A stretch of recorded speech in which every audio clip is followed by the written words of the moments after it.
All right, so here we go. Let's finish up with these pitfalls because honestly, I'm tired of talking about them. I want us to move towards a solution based approach and look at not only pitfalls, but actually how to get to that profit. And so let's finish up with these and let's be done with these. And so one of the risks that we see is industry risk. We saw this specifically during COVID because some industries, as a result of COVID, had a higher level of risk. But what do I mean? That necessarily wasn't the time or may have been a difficult time to open a restaurant and look for lending because restaurants were closed. A lot of restaurants had to pivot to a place of delivery and things of that nature. Some of our healthcare facilities and also our hair care facilities and stylists and things of that nature is very difficult. And so there are industry risk associated with lending, and there are pitfalls that could be in place that if we don't make sure that we take care of them, it could be a distraction. It could make something a little more difficult. Another one would be lack of collateral valuation. So lack of collateral valuation would be where one, maybe someone doesn't have any collateral to secure the loan, or the collateral that they have is looked at as not as valuable as maybe the owner is looking at it. Typically, banks go in, lenders go in, and where someone may have an evaluation of something else, they're going to discount that drastically because the fact is, at the end of the day, if they ever had to take that collateral and resell it, it would resell at a much lower value. Regulatory compliance issues.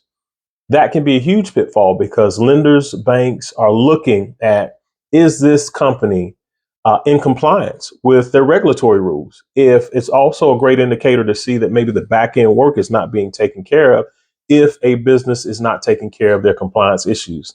So be very careful whether you're dealing with a healthcare field or there's something in reference to restaurants and compliance. Make sure that those issues are not an issue so they don't become an issue when looking to acquire assets and acquire money from lenders. The last one that's very difficult is poor personal credit of the business owners. Now, this is a big one because this is common. Why is it common? Because we are people and we make mistakes. We have history. And so when looking at the poor credit history of business owners, it typically is a forecast as to how they may move forward. Now, again, all this can be solved. There's a story behind it. But if we know where the pitfalls are, we can be proactive in correcting and changing things. And so, yes, we need to do some work prior to looking at extending loans and things of that nature to make sure our personal credit is in the best shape it possibly can be. If we have issues we've attempted or we have a great story behind why that's the case.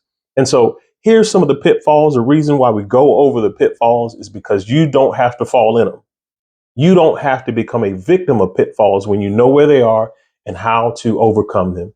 And so, again, I'm so thankful for the feedback I've been getting. Feel free at any time to DM me with maybe something that is important to you that you'd like me to talk about. But we're also going to start moving towards some solution based information in the coming weeks, in the coming days. And so please continue to be on the lookout. I wish you all the best. Barber Hair Company, Barber Companies is absolutely here to serve you. And so thank you for everything.